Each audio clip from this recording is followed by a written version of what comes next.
Boa tarde. Eu me chamo Oséias e tenho um trabalho de evangelização na rádio, né? Hoje também sempre estou à disposição no aconselhamento lá no Shalom e também quando possível nos cursos, né? Em especial os cursos de consagração à Nossa Senhora. Eu creio que esse ano a gente vai ter aqui, se Deus quiser, o programa com as meninas, né? Tá? E também prego como missão mesmo pessoal, já há mais de 10 anos. E já fui da comunidade Aliança, entreguei há 4 anos, mas continuo como amigo da comunidade, nas pregações, nos cursos, nas formações e nos acompanhamentos, aconselhamentos. Ou seja, eu saí, mas não saí, né? Saí da comunidade, mas continuo sendo esse amigo da obra, sempre estou à disposição e sempre estou bebendo também, nos eventos, nas celebrações, no dia a dia lá na capela, na adoração. Ou seja, continuo inserido ainda nesse contexto do carisma, né? E é uma alegria estar com vocês.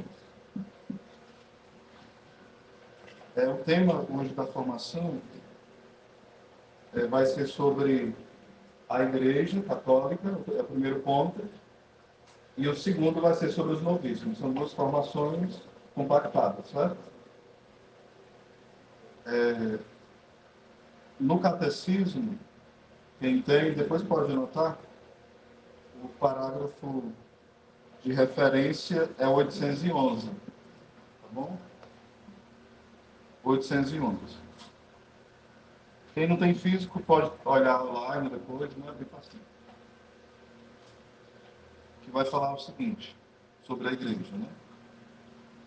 Esta é a única igreja de Cristo, que no símbolo confessamos una, santa, católica e apostólica.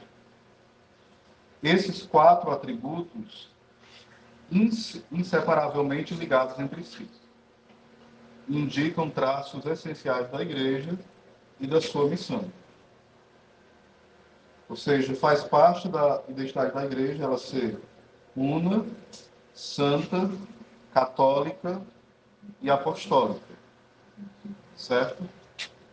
E aqui a gente precisa entender o que é a igreja, né? A gente podia dizer e pode dizer vários conceitos. Um dos conceitos muito belos, que é usado tanto na Escritura como nas cartas dos papas, nas encíclicas, é a igreja como corpo místico de Cristo. A igreja, corpo místico. E aqui, a gente pode até usar essa parte como uma parte apologética. Por quê? Quando a gente, às vezes, é acusado que nós temos outros intermediadores, que é baseado em 1 Timóteo 2,5, né? Que fala há um só mediador entre Deus e os homens, que é Jesus Cristo homem, a gente fica confuso quando escuta alguém nos acusar com esse versículo, né? Porque só tem um mediador. Mas quando nós entendemos que a igreja é corpo de Cristo, nós entendemos que esse um não é apenas um número, é um mistério. Jesus Cristo, ele é um, e ele é a cabeça da igreja. E o corpo são todos os batizados, são todos os fiéis, que são o corpo místico de Cristo. Então, quando fala que há um só mediador, está incluindo a igreja como mediadora, aquela que leva as nossas orações. Vocês estão entendendo? Não é um matemático, é um teológico, que é diferente. É como fala São Paulo em suas cartas, ele fala assim: já não sou eu que vivo, é Cristo que vive em mim. E aqui está muito claro o mistério do corpo místico de Cristo. Ou seja, ele entende que é Jesus vivendo nele. E da mesma forma, em cada fiel batizado, deve ser assim.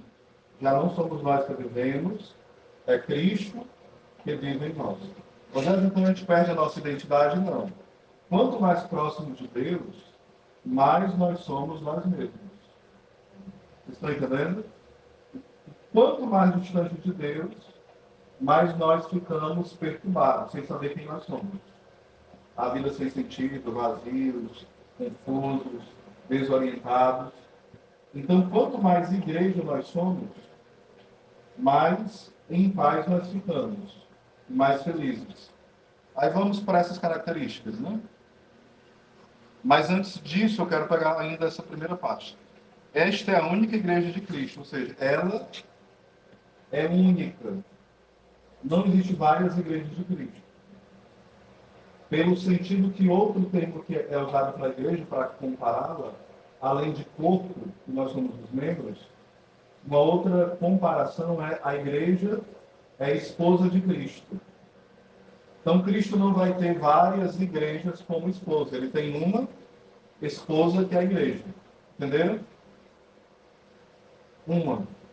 É tanto que em Mateus 16, é quando o Senhor confia a São Pedro e aos sucessores dele a chave, ou seja, quer dizer, a autoridade, tem o poder, né, a graça, dos sacramentos e outras graças mais. Ele fala: Pedro, tu és pedra, e sobre esta pedra eu edificarei a minha igreja. Ele não fala no plural, ele não fala algo externo a ele, mas ele fala que é dele. Ele fala o quê? A minha. Ou seja, é de Cristo. Eu até brinco às vezes dizendo o seguinte: quando você for convidado para ir para qualquer local de denominação protestante, geralmente eles falam assim: vamos lá na minha igreja. Essa é a expressão mais comum, sim ou não? Mas porque de fato é a igreja deles, entendeu? Eles não estão mentindo. Mas a igreja de Cristo, fundada por ele, que é Deus, só tem uma. Às vezes, então, as outras são tudo do diabo? Não. Mas nasceram de divisões, nasceram de confusões. E tem ali um dedo dele para continuar criando essas confusões.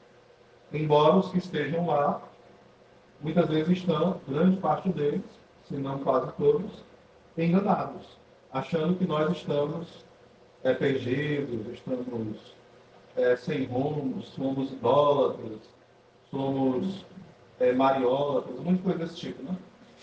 Então vai falar, Mateus 16, a minha igreja. Só quem é Deus, e é Jesus, que é Deus, pode fundar a igreja. Napoleão Bonaparte, uma vez perguntaram para ele: por que você não fundou a religião para você, já que você é tão poderoso, conquista aí tantas vitórias nas guerras, né? Ele falou: porque para fundar uma igreja eu preciso de duas coisas. Uma eu não posso, outra eu não quero. A que eu não quero é morrer na cruz. E a que eu não posso é ressuscitar. Então, a autoridade para fundar a igreja tem essas duas dimensões, né? Morrer na cruz e ressuscitar. Vocês acham que tem mais algum que fez isso além de Jesus, sim ou não? Tem? Não, né? Eles estão assim meio em êxtase, né? Vocês estão arrebatados na oração e estão se recompondo, né? Em 1 Timóteo 3,15 fala assim: a igreja ela é coluna e sustentáculo da verdade. Ou seja, nesse mundo de hoje, onde existem tantas confusões, São Paulo diz a Timóteo, que era bispo na época, né? A igreja ela é coluna e sustentáculo da verdade. Ou seja, não é uma verdade qualquer. Mas que verdade é essa? É a verdade que o próprio Jesus se apresenta. João 14,6.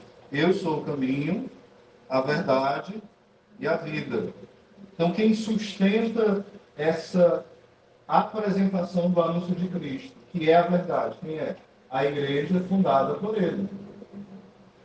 Porque seria muito doido, seria muito louco, se o Senhor nos deixasse as Escrituras, nos deixasse a sua palavra, seus ensinamentos, e não deixasse uma guardiã.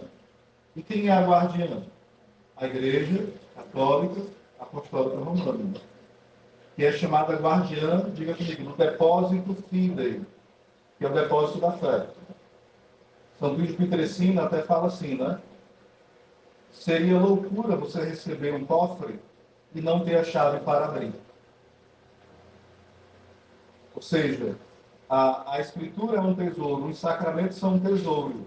Mas quem tem o poder para abrir? A igreja. A igreja é fundada por Jesus. Né? Até aqui tranquilo, sim ou não? Sim? Então vamos lá. Vamos para as características. Ela é una. Ou seja, aqui fala no sentido não de ser única, mas, eu já falei, mas não está nesses critérios. Ela é una, fala da unidade da igreja. E essa unidade quer dizer o quê? Que o Espírito Santo mora em você. O Espírito Santo mora em mim. Aliás, a Santíssima Trindade, Pai, Filho e Espírito Santo. Mas, em especial, nós falamos que nós somos templos do Espírito Santo, não é isso? Então, esse mesmo Espírito, ele vai fazendo a unidade. Ele nos leva a ser um com Cristo e ele nos leva a ser um com o corpo místico de Cristo, que é a igreja. Então, essa unidade se dá por quê? Porque todo batizado é templo do Espírito Santo. É um dos motivos. Né?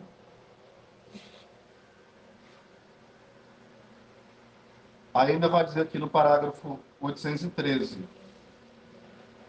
A igreja é una por sua fonte, o modelo supremo e o princípio deste mistério é a unidade de um só Deus na Trindade de três pessoas, Pai, Filho e Espírito Santo. A igreja é una por seu fundador, pois o próprio Filho encarnado, por sua cruz, reconciliou todos os homens com Deus, restabelecendo a união de todos em um só povo e um só corpo. A igreja é una por sua alma, o Espírito Santo que habita nos crentes. Crentes é aquele que crê. Foi uma expressão que foi roubada e passou para os evangélicos, né? Mas a expressão crente é a expressão do homem que tem fé, da mulher que tem fé, que acredita no Senhor. E aqui a diferença que existe entre fé e crença. A fé, desse crer aqui, é a fé como dom de Deus. Crença, qualquer falsa religião pode ter uma crença, mas fé, somente a igreja verdadeira. Certo? Alguma pergunta até aqui? Não? Tudo claro?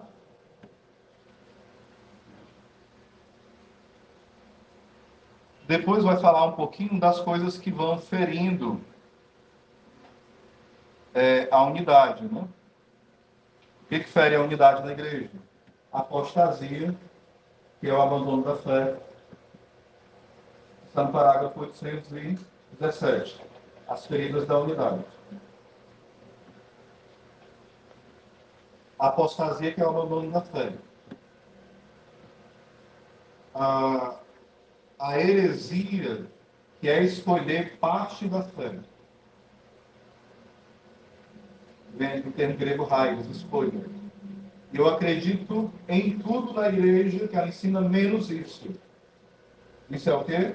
Heresia. Escolher uma parte. Eu vou escolher o que eu quero crer. Um exemplo que a gente poderia dar, tipo, eu acredito que Maria Imaculada foi assunta ao céu e é mãe de Deus, mas não acredito que ela é sempre virgem, que ela teve vários filhos. Isso é o quê? Heresia. Eu estou deixando de lado um dogma. Não, eu acredito que existe o céu e o inferno, mas o purgatório eu não acredito. Isso é o quê? Heresia. Estou escolhendo algo da igreja que eu não estou crendo. A grande lástima da heresia qual é? Quando eu caio em uma heresia, tem um efeito dominó. Porque os dogmas, os ensinamentos da igreja, estão ligados um ao outro. Por exemplo, Jesus Cristo é Deus, isso é a verdade de fé. Mas se eu não creio que Nossa Senhora é mãe de Deus, eu já vou começar a duvidar que Jesus é Deus. Se eu for estudar profundo o que é não crer que Maria é mãe de Deus.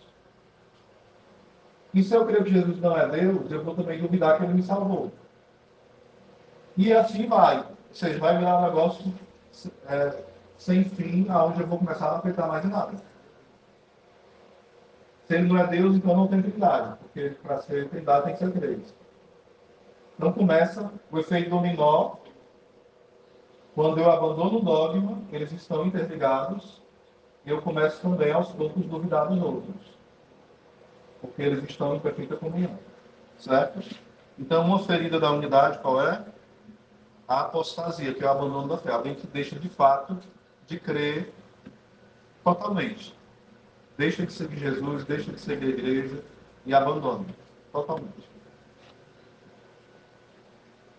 E tem os cismas, né? Os cismas é quando alguém rompe formalmente com a igreja e vai formar o seu pequeno grupo.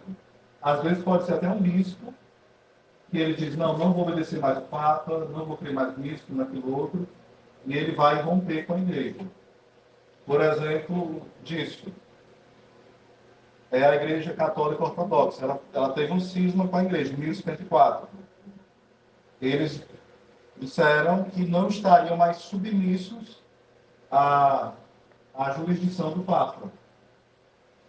E há várias coisas que depois a igreja foi instruindo. Eles se desvincularam. Eles continuam tendo bispo lá? Continuam. Continuam tendo sacramento? Sim, mas eles estão o quê? Rompidos com a igreja católica. A partir de 1054, eles começaram a caminhar com os próprios passos. Depois, tem vários outros rompimentos menores, né? Outros cismas menores. Ao longo da história da igreja vai ter muitos cismas. Aqui fere a unidade. A igreja é santa. Eu vou tentar correr, porque senão... Peraí, tem que dar conta em meia hora desse aqui. A igreja é santa. Ela não é santa e pecadora. Ela é o quê? Santa. Quem já ouviu essa expressão? A igreja é santa e pecadora. Levanta a mão. Ninguém nunca ouviu? Ou vocês estão indo para locais muito bons, ou é porque não estou falando da igreja. Né? Esses locais. Porque é uma expressão muito comum das pessoas. Até alguns que pregam, alguns até em determinados locais mais eruditos, falam que a igreja é santa e pecadora. Isso é verdade? Sim ou não? Sim ou não? Não. A igreja é santa. Só que os seus membros são pecadores, que somos nós. Mas a gente pode usar mais uma vez aqui. Não, mas eu busco a santidade, mas também sou pecador. Então, se eu sou igreja, logo a igreja é santa e pecadora. Não parece lógico isso, sim ou não? Parece sim ou não? Mas não é, porque primeiro eu não sou igreja. Eu faço parte dela. Eu não sou a igreja. Eu sou membro dela. Porque se eu fosse a igreja, então existia milhões e, quiçá, até quase mais de 1 bilhão de igrejas. Né?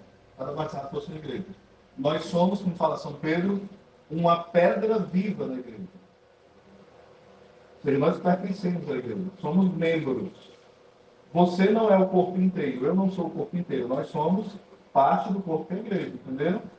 Só que quando você peca, e eu peco, eu não estou fazendo a igreja pecadora. Pelo contrário, eu estou ferindo a igreja.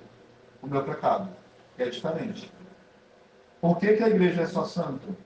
Porque Cristo é santo, que ele é Deus, também é 100% homem, e o corpo dele, que é o corpo místico, é o quê?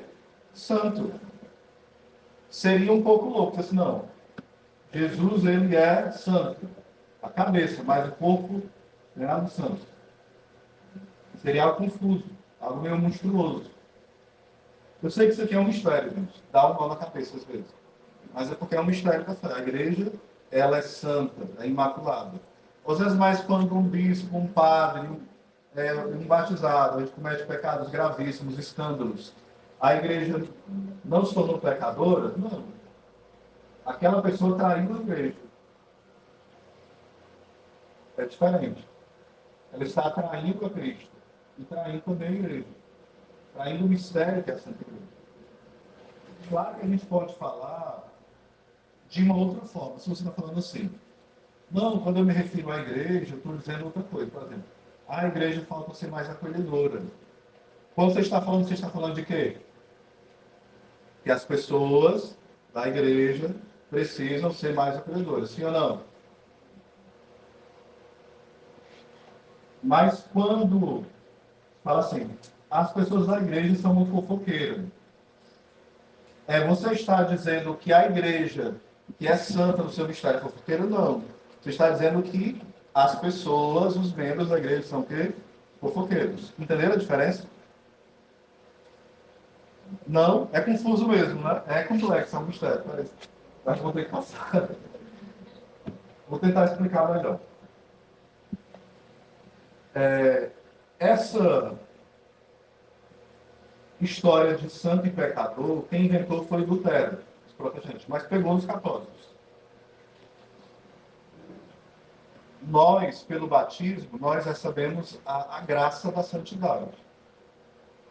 Só que nós ainda podemos pecar, sim ou não? Sim.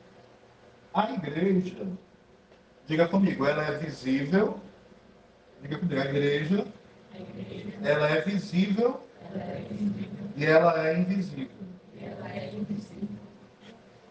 Para os protestantes, ela só é invisível.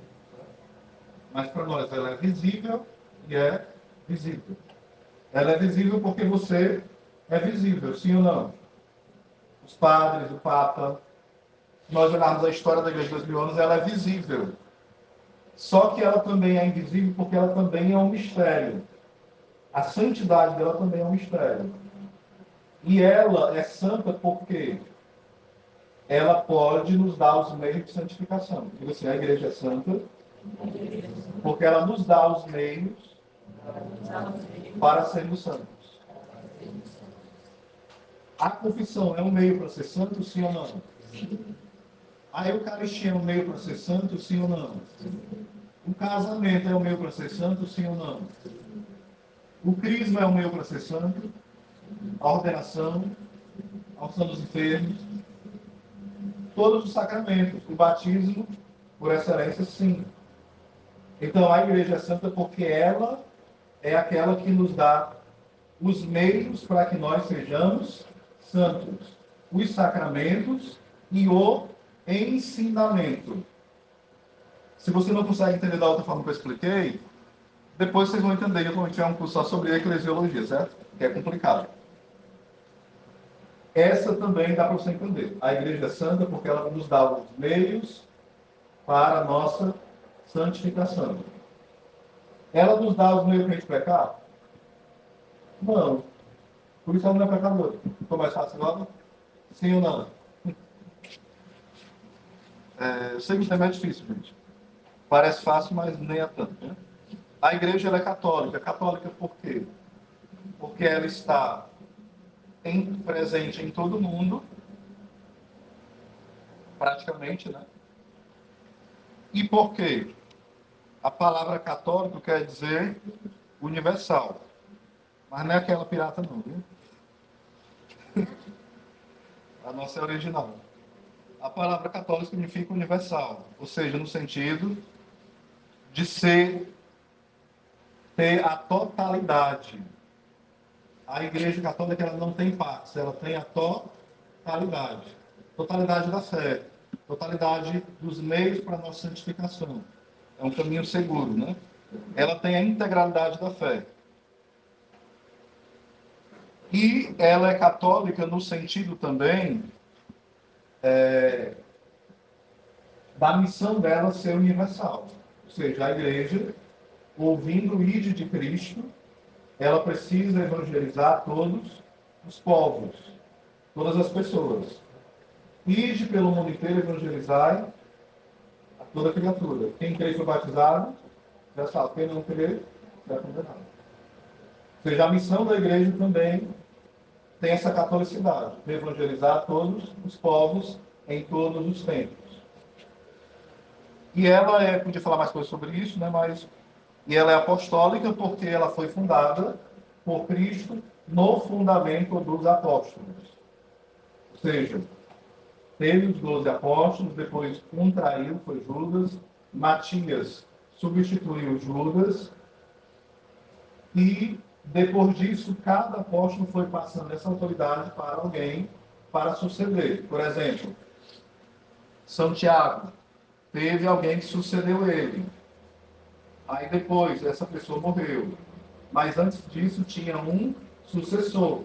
Se nós pegarmos a linhagem do bispo Dom Gregório, vai chegar em um dos apóstolos.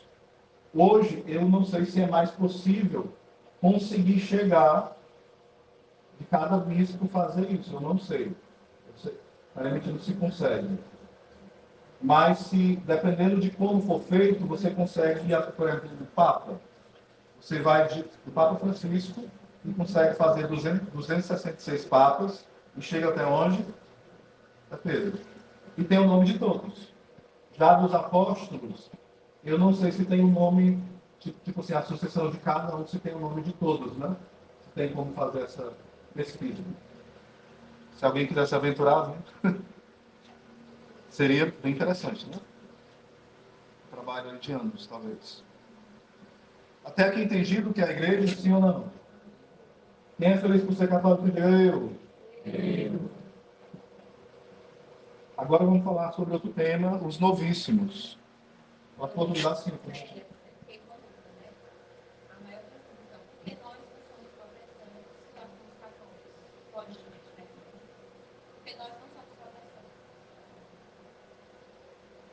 Pronto. Porque não somos. Mas deixa eu entender melhor a tua pergunta. Quais seriam os motivos que me levam a ser protestante? Seria isso? Ou... Ela está dizendo que a gente tem até questão. Mas um cristão, que era lutero, que era um padre, virou protestante. Por que nós também conseguimos? É nessa linha? Ou não?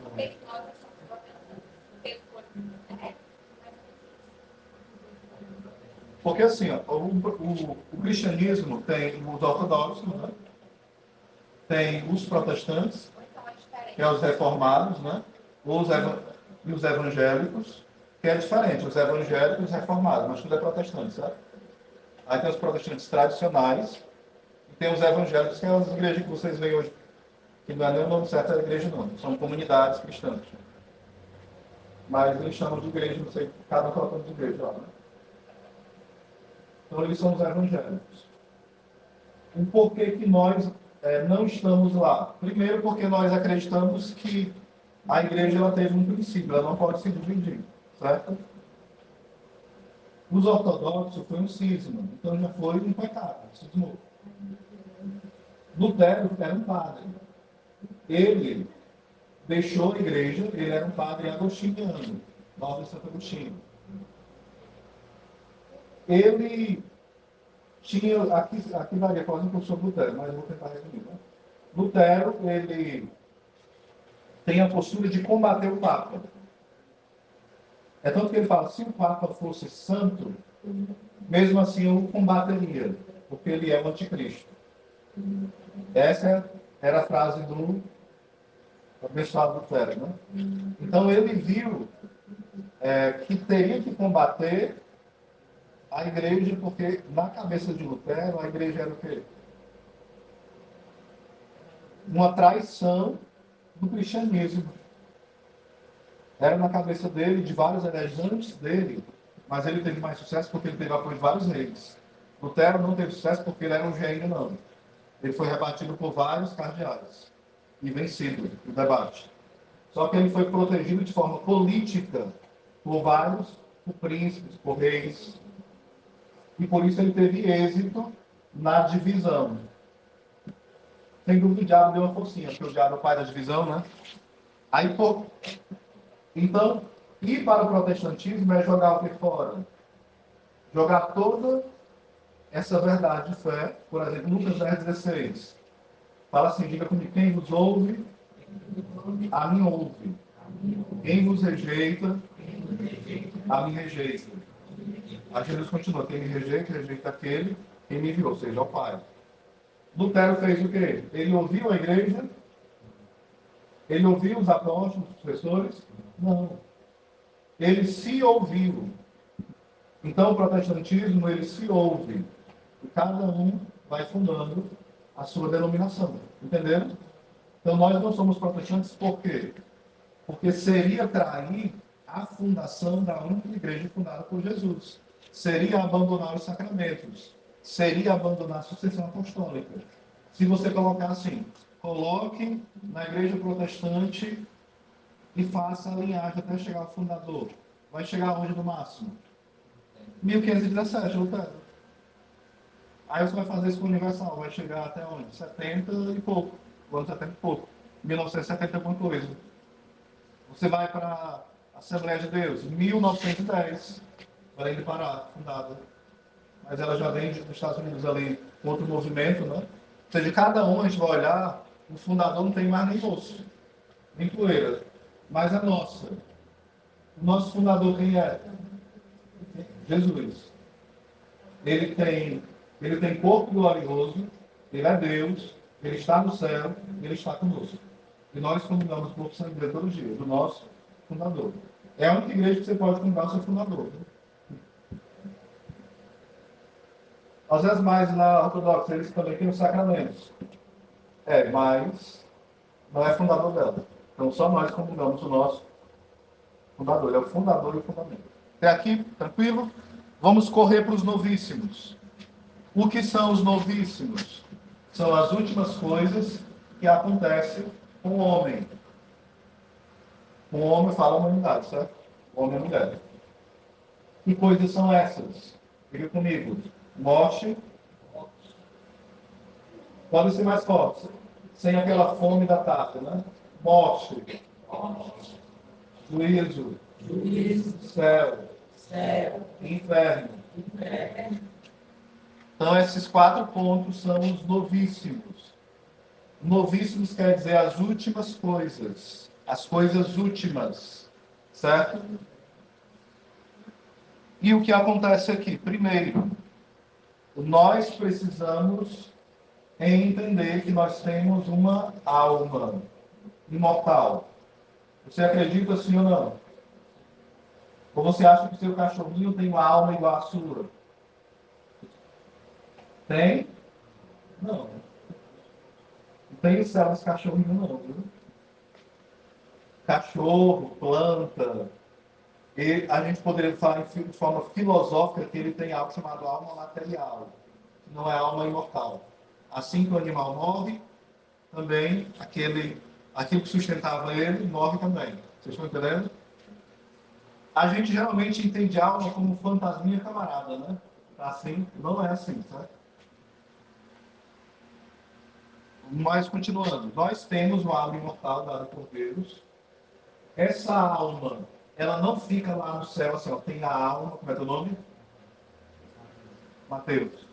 Tem a alma aqui, aí o Senhor cria o Mateus, aí na hora que Mateus é criado, da relação de amor do pai e da mãe dele, naquele momento da concepção, aí ele fala assim, Mateus está aqui no céu, vou enviar a alma dele para o corpo agora. Tem um depósito de alma, aí eu envio. Não. Na mesma hora que você é concebido, você recebe a sua alma. Não é que tinha um depósito de alma lá, não. Deus ali te criou. É um mistério, sim ou não?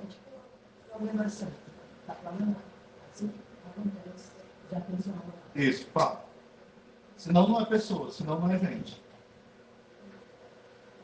Entenderam? Na mesma hora. Pá. Só que isso foi sendo compreendido ao longo do tempo, óbvio, né? Isso foi Deus. Mas continuando. Então, o que é a morte? O que é a morte? Me defina a morte. É a separação de quê? Do corpo e da alma. Porque o ser humano é composto de corpo e alma, não é isso? Uma vez que a nossa alma sai do nosso corpo, isso se chama o quê? Morte. Ah, eu estou sonhando, minha alma não está passeando? Tá não, filho. É a sua imaginação, sua memória, sua fantasia. Achei que era minha alma, que falava, calma, sei de quem, que eu nunca conheci na vida. Não, filho, calma. Se a tua alma sai do corpo, tu morre, criatura. Né? Não é assim, não. Porque a morte é a separação da alma e do corpo. Beleza? A gente deve meditar um pouquinho sobre a nossa morte. É necessário. Não para ficar doido, não para ficar apavorado. Mas se a gente medita sobre a nossa morte, a gente vai procurar ter uma vida boa. Porque a arte de bem morrer é a arte de bem viver. Morre bem quem vive. Fala com seu irmão de 2 se você já pensou um pouquinho sobre o dia da sua morte, do seu enterro.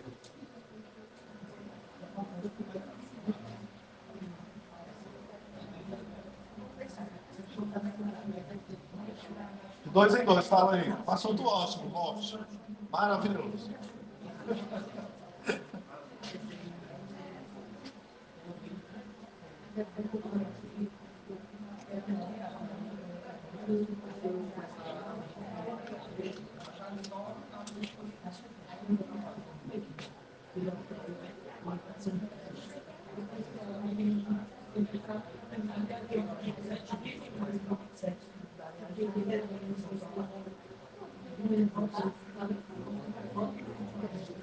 Tranquilo?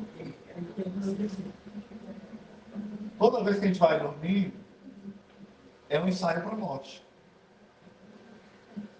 Só que tem vezes que esse ensaio não vai ser um ensaio, vai ser real. Ninguém vai animar, né, agora? Isso é um fato, gente. Isso é fato. Alguém que morreu, geralmente, ele acorda, o corpo dele. Tanto que a palavra cemitério, um dos significados etimológicos é dormitório. Então nós temos um dormitório à nossa espera, que é o cemitério. Eu gosto muito de rezar no cemitério, bastante. Ó, vamos internar que são loucos, né? Não, a meditação sobre a morte é uma cura para a nossa alma. Santo Afonso tem um livro chamado Preparação para a Morte. Eu posso mandar esse audiobook para vocês bem gravadozinho, que tem uma voz de locutor que não é a minha, embora seja locutor também. Mas uma voz 1000 vezes mais legal que a minha. Vocês podem ouvir esse audiobook meditando. Lá fala sobre os novícios, céu, inferno, juízo final, juízo particular, a misericórdia. E é necessário a gente meditar um pouquinho sobre isso. Por que muitas pessoas querem se matar? Vocês acham que essas pessoas pensaram sobre a morte? Não. Elas nunca pensaram. Elas só pensam que a vida é uma droga. E acham que resolver a vida é morrer. Porque elas só pensam a morte como passagem para se livrar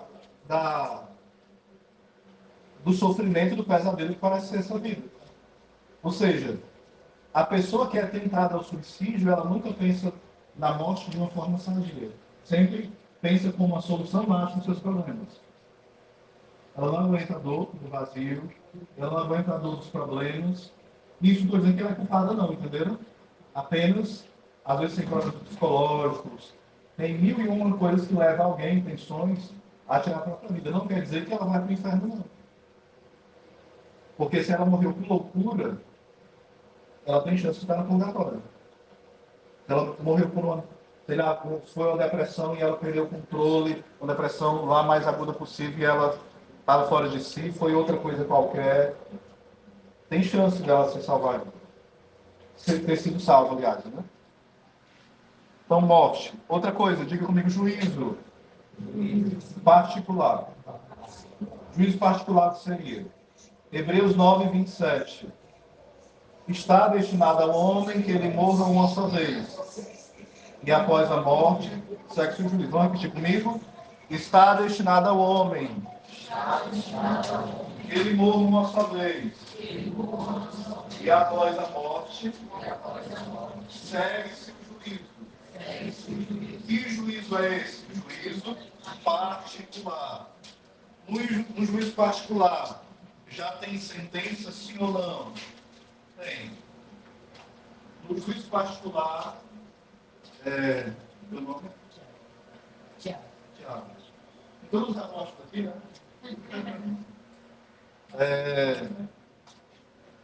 No juízo particular, quando o Tiago falecer, vai ser dada a sentença para ele. Qual a sentença? Salvação, céu, né? Ou condenação, inferno. Alguns vão passar pelo purgatório e a sentença continua a mesma, que é salvação, porque purgatório é para quem já foi salvo. Ninguém reza para a pessoa ser salva porque morre. Se a pessoa se ferrou, está lascado. Pode cearense falar lascado. Acabado, aquela lei se lasca. Pronto, né? Fica pior que aquela lei que você queima, né? Tá? Eu sou do interior, bravo, lá da Praia. Então a gente. Tem até uma música que eu fiz juntando lenha, há 20 anos atrás. Mexendo carroça de lenha. Mas voltando. Então, no dia lá, fala São João da Cruz, nós seremos julgados pelo amor. O amor é o próprio Deus, tá? Como fala São João também. Deus é amor.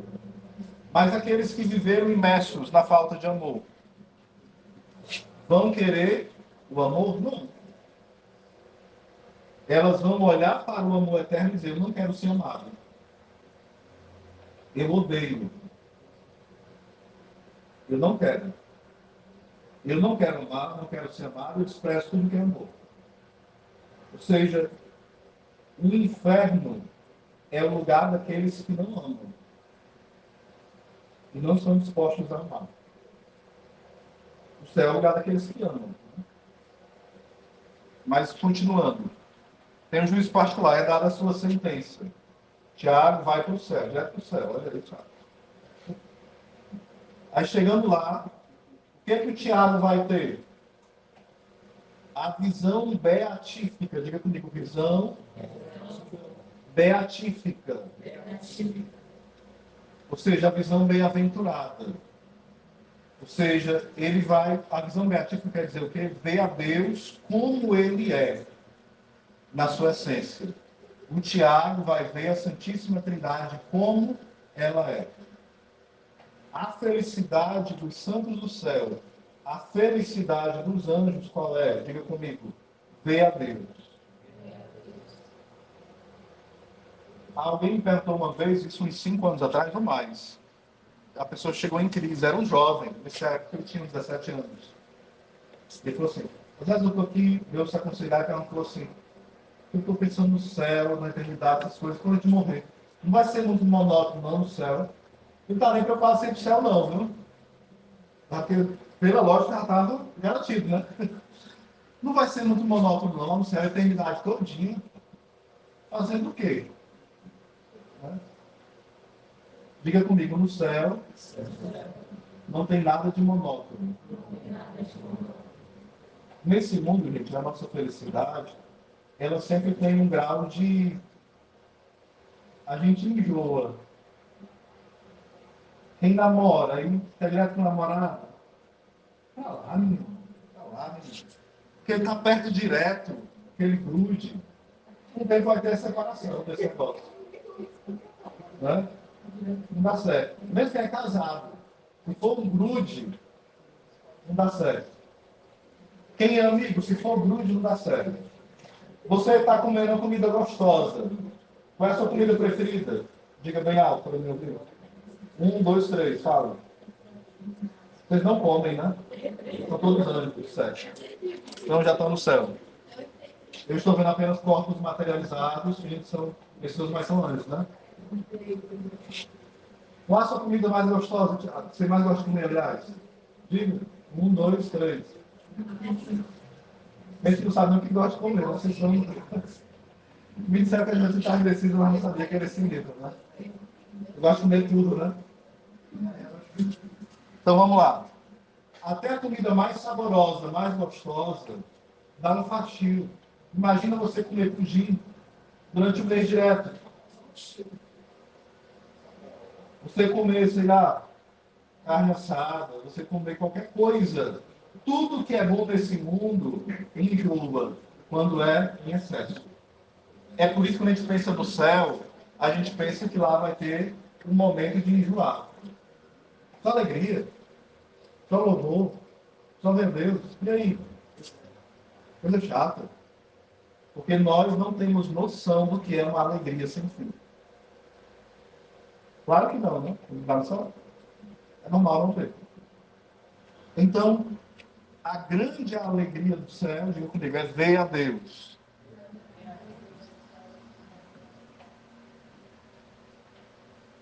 Existem outras alegrias no céu, que é chamada...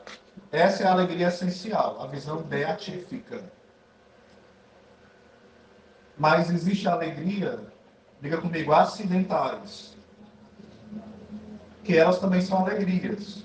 Mas não é a maior, que a maior é ver a Deus. Qual é? Ver a Virgem Maria. Você já se imaginou vendo a Virgem Maria? Quem já? Levanta a mão. É que você morar com ela e nem pensa nela, gente. Tem condição, né? A gente tem que questionar o nosso corpo. A gente pensa pouco no céu porque nós amamos pouco a Deus. Estamos presos a só esse mundo, né? Ao imediato. O seu santo de devoção, você pensa em que vai encontrar ele lá no céu? Você tem um anjo da guarda, você imagina encontrando ele lá no céu? Os seus entes queridos que faleceram, que você reza por ele, você imagina que você vai encontrar a sua bisavó, sua tataravó, seu tio, alguém da sua família que já faleceu que você ama tanto. E com a graça de Deus, se eles estiverem no céu, você vai vê-los. Você imagina esse dia? Imagina Mateus 25, Jesus falando, ó, vinde. Aí que eu já pulo para juízo universal, certo? Daqui a pouco eu falo do inferno. No dia do juízo universal, teve o que? O juízo particular. Só está a alma no céu, o alma no inferno, o alma no purgatório, certo? No dia do juízo final, que é o juízo universal, o que vai acontecer? O Tiago, que estava no céu só com a alma, ele vai receber o quê?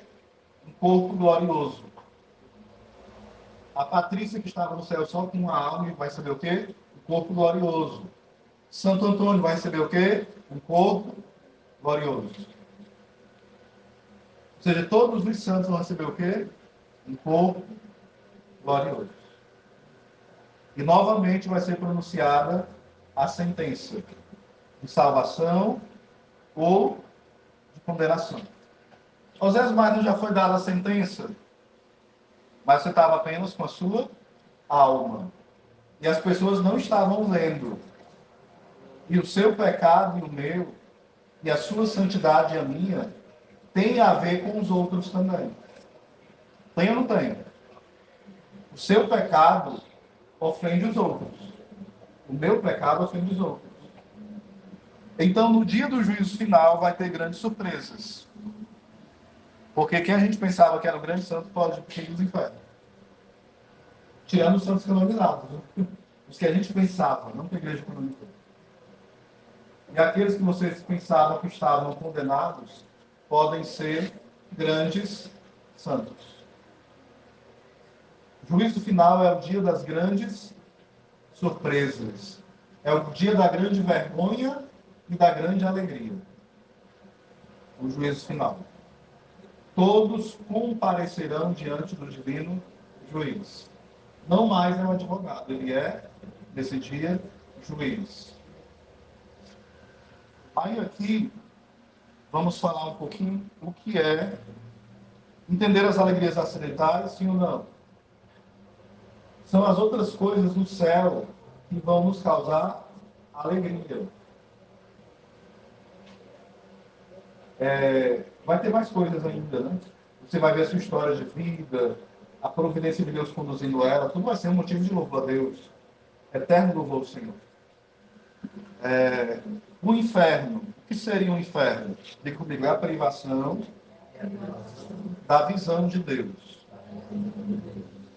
Ou seja, o nome dessa pena, diga comigo, é a pena do dano. Ou seja, não ver a Deus se chama danação. A pessoa tem a punição de nunca contemplar Deus como Ele é. E essa é a infelicidade maior e o vazio maior. A infelicidade o quê? Eterna. Entendamos que é eterna. Não é bilhões de anos. Não é trilhões de anos. A alegria é eterna, mas também a infelicidade é o quê? Eterna. Então, o pior do inferno é o quê? Diga comigo, não ver a Deus. Tem outras coisas no inferno? Tem. Existe o fogo do inferno, e aqui é chamada, diga comigo, pena dos sentidos. Mais forte, pena dos sentidos. Ou seja, as pessoas serão castigadas conforme os seus pecados. Aqueles que foram imorais, foram para o inferno, serão castigados pela sua imoralidade, eternamente. Aqueles que foram ladrões serão castigados como ladrões. Aqueles que foram fofoqueiros serão castigados como fofoqueiros. Aonde é que é perdoado a pena eterna? Purgatório não. Purgatório são penas temporais. Não, as penas, tipo assim, eu pequei mortalmente. Então eu tenho uma pena eterna. Se eu morrer, tipo assim, se eu tiver pecado mortal agora, de repente, aqui se abrisse, tivesse uma feiticeira, aí eu caísse, batesse a cabeça aqui e morresse na mesma hora. Será deve arrepender, morresse de forma instantânea. Na mesma hora que eu batesse aqui a cabeça e morresse de forma instantânea, será deve arrepender, eu iria de imediato para o particular, de imediato para onde? Para o inferno. Porque eu estava em pecado mortal. Vocês entenderam? Então, a pena dos sentidos são os sofrimentos do inferno. As pessoas têm mais medo da pena dos sentidos, e não da pena de não ver a Deus. Isso é falta de quê? De amor. Porque você já imaginou não ver a pessoa que você ama? E viver sem nunca poder dela? Você preferia sofrer outras coisas ou deixar de ver as pessoas que você ama? Entenderam agora? O problema é que no inferno todos se odeiam. Quem vai para o inferno odeia os santos, odeia os anjos, odeia a si mesmo, odeia a Virgem Maria, odeia quem está lá. Se Deus o livre, eu estiver no inferno, Deus o livre, é a minha mãe estiver lá, eu vou odiar a minha mãe, ela vai me odiar. Oséias, aquela passagem de Lucas 16, aonde Lázaro, 16, 19, agora eu devo lembrar. Depois vocês olham direitinho, 16, 19, deu branco. Quando aquele rico é pulando, ele pede para que vá avisar, para que os irmãos deles não possam ir para o inferno. Por quê? Porque ele ama os irmãos? Não. É porque quando Deus me se eu estiver no inferno, a minha vida na terra teve consequência. Se as pessoas continuarem pecando por causa dos meus erros, as minhas punições aumentarão. Quem falou isso? Deus Pai para Santa Catarina de Sena, doutora da igreja. Que o motivo daquele homem pedir para que os irmãos fossem avisados não era por misericórdia, mas era por egoísmo. Forte, né? Aí vocês, só para terminar agora, eu já passei 3 minutos, só mais 2, né? Vocês entendem o que é pecado mortal, sim ou não? O que é pecado mortal? A definição, não quais são os pecados mortais, né?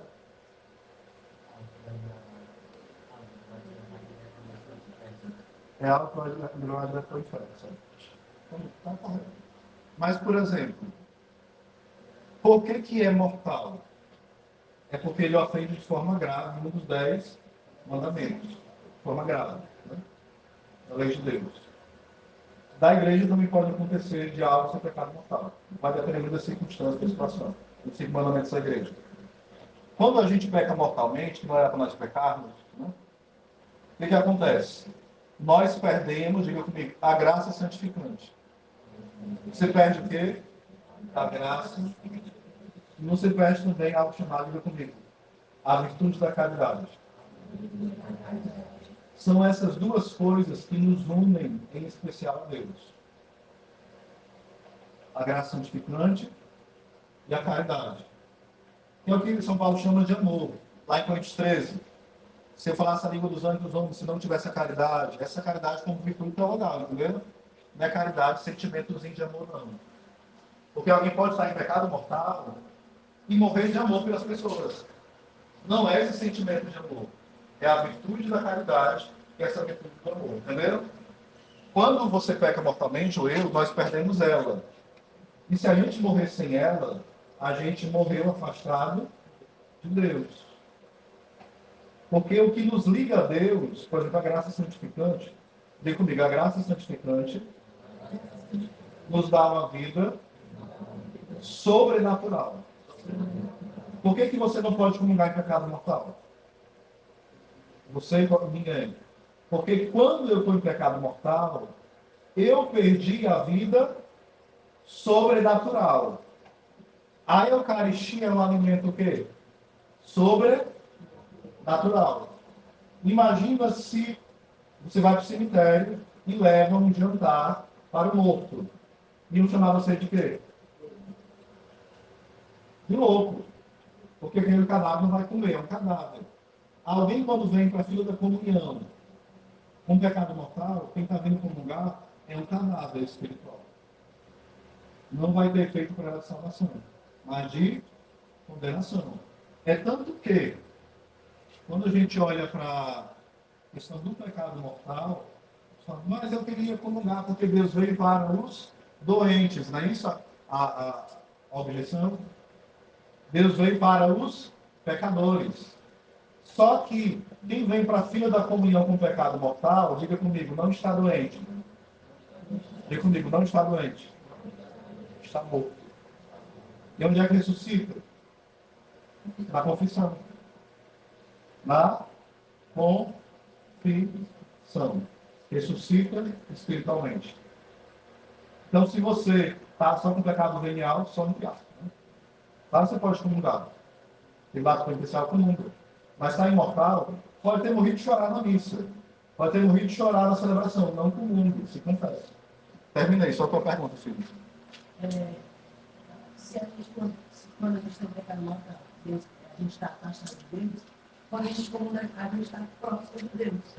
A gente não pode comer se você tem pecado mortal. Deus, por excelência, vai estar afastado de você. Não tem como ser comum. Não tem como você estar próximo de Deus. Não tem como fazer o vínculo, né? Aquela comparação que eu fiz, tipo assim, ó, são naturezas diferentes. Tipo assim, eu não posso casar com a cachorra. Você sabe por quê? Sabe? Porque ela é de outra natureza. Natureza canina. Eu sou natureza o quê? Humana. Então, não tenho casamento no Eucaristia se eu joguei fora aquilo que me unia à vida sobrenatural. Eu estou apenas com a vida natural. Como é que eu vou comungar algo sobrenatural? É impossível. Como é que um cadáver vai comer algo sobrenatural? Mas eu não quero deixar de ser cadáver. Se confessa bem e volta a ser um católico fugente, firme, cheio do Espírito. A boa confissão. Não é confissão michuruca, não, viu? Você vai só se desabafar com o padre. O padre não é psicólogo. O padre, ele é ali um instrumento de Deus, é em persona Cristo. Apresenta o Cristo cabeça. Não é psicologia ali. É a absorção. A confissão te faz o que contigo? Absorve o pecado e te dá força contra o pecado. Duas coisas. Absorve e dá força contra a tentação. Não estou em pecado mortal, devo me confessar? Deve. Para ganhar mais força e não cair em pecado mortal. E não cair em mais pecados veniais. Amém? Se tem alguma dúvida, só a Patrícia pode dizer se eu não posso responder ou não. Né?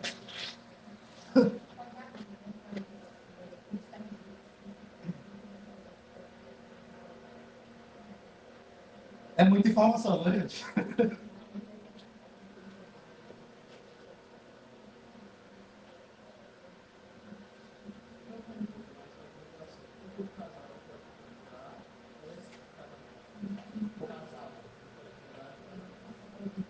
Você viver junto, né? É isso, né? A pessoa não pode comungar se for junto, né? Isso? Pronto. Porque, por exemplo, ele é um pecado contra o sexto mandamento, que é a fornicação. Então, a fornicação, que é a relação íntima antes do casamento, é um pecado mortal. Vou dar um exemplo. Se você estiver estudando para ser padre, como é teu nome? Gabriel, sai da ponte para os anjos, né? É o céu inteiro aqui, né? Então, por exemplo, se você fosse ser ordenado hoje padre, fosse ordenado hoje à noite, padre, hoje à noite, e agora, se tivesse a roupa de padre, o estudo de padre, tudo de padre, aí tu vai ser ordenado às 19 horas. Mas tu vai celebrar com a missa agora. Quem comungaria por ele?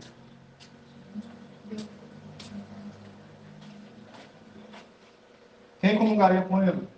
Na missa celebrada por ele agora. Só falta o quê? 4 horas para ele ser ordenado padre. Ninguém, por quê? Porque não é padre.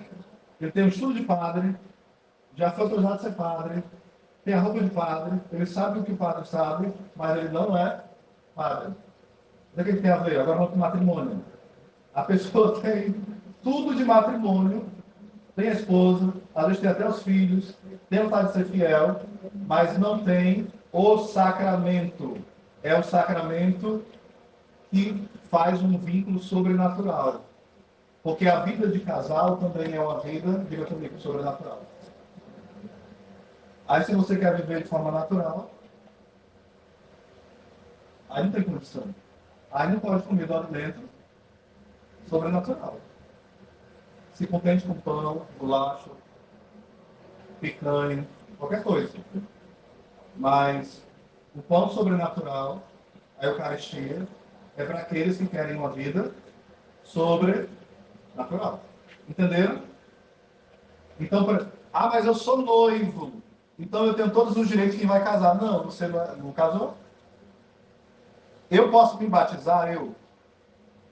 Posso? Não. Eu posso me crismar? Não. Eu posso me confessar? Eu posso me ordenar? Por que eu posso me casar?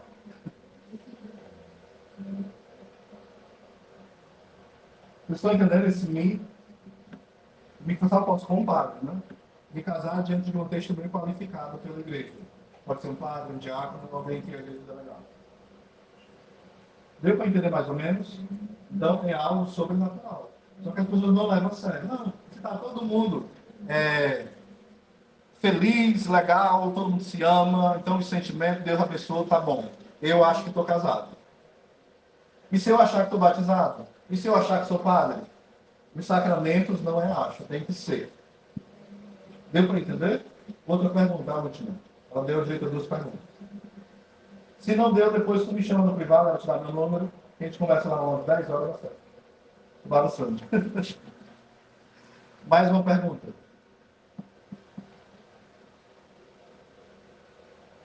Não tem mais dúvida? Não? Nem sobre o inferno, nenhuma dúvida? Sobre o céu também nenhuma? Não, né? Se quiserem seguir meu canal, é Osés Oliveira, lá tem muitos temas sobre esses, viu? Vou colocar. Osés Oliveira Inferno, vai aparecer 30 pregações.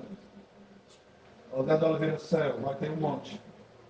Osés Oliveira Purgatório, tem uma playlist lá com 38 pregações lá. Se você botar com temas, Osés Oliveira, sei lá, Igreja Católica, um monte de coisa. Coloque Osés Oliveira e coloque um tema católico, só aparecer lá um pastor protestante, viu? Tem um com o mesmo nome que eu.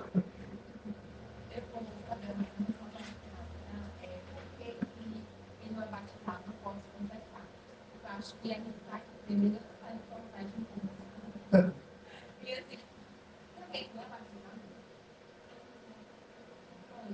No caso, as pessoas que não são batizadas não podem se conversar. Por que não ser batizado não pode se conversar? É porque assim, ó, o batismo, ele é o sacramento que abre as portas para todos os sacramentos. E através do batismo acontece aquilo que eu falei para vocês. Nós recebemos a vida sobrenatural. Só que, como é teu nome? Tu não é batizado, né? Como é teu nome? Pedro. O Pedro vai ter uma graça extraordinária. E eu acho que os demais aqui não tiveram. Mas não aconselho a ninguém retardar batismo, óbvio, né? Se tiverem filhos, forem a vocação ao matrimônio, batizem cedo, certo? Mas, o que que acontece? O Pedro, quando for batizado, todos os pecados dele no batismo vão ser perdoados. É algo assim extraordinário. Até se Deus não tiver pecados mortais, ele vai ficar novinho de folha. Se o Pedro for com a disposição de ser uma pessoa nova, digamos o Pedro se batizou, né? Não desejo para você não, Pedro, vou falar agora. Pedro foi batizado lá, teve uma missa. Pedro infartou. Foi para onde, Pedro? Para o céu. Vocês estão entendendo? Ei, cara, mas se matar não vale, viu? Ninguém. Quer se atapiar, já é outro pecado. Não pode. Estou zoando, né? Ou seja, a pessoa não pode se confessar porque ela não faz parte do corpo místico de Cristo ainda. As graças sobrenaturais ela recebe todo no batismo. Ou seja, o Pedro vai ser um grande fervilizado, né? Ser apagado tudo. Aí vai ter que lutar para não cair em pecado, não Pedro? Provavelmente, né? Se cair, faz o quê? Aí tem a confissão. Porque toda pessoa que é batizada, depois de 7 anos de idade, pode se confessar. Sabiam disso? Toda pessoa batizada, depois de 7 anos, pode se confessar, se tiver consciência já do pecado. Mas mas não falei primeira comunhão agora não. Pode se confessar? Pode. Deve. É um direito. Só que às vezes não nos falam. A gente fica acumulando pecado, aí só vai contar quando for para a primeira comunhão. Não, não é assim. Você pode, a partir do momento que tem consciência que tem pecado, mesmo que não tenha a primeira comunhão, pode confessar. Às vezes pode comungar, aí isso aí quem vai liberar é o pároco. Já não é mais questão de direito. O pároco que vai orientar. Ok? Então não pode ainda porque a confissão por quê? Só pode receber os demais quem entrou pela porta, e a porta é o batismo. O batismo nos torna filhos no Filho Jesus. Vai ter uma vida sobrenatural, vai ter graças imensas. Então, rezem pelo Pedro, né? Para que ele possa valorizar esse grande momento que ele vai ter. Vai ser uma graça grande, grande, grande, grande. Não tenham inveja dele, fiquem felizes por ele. Amém.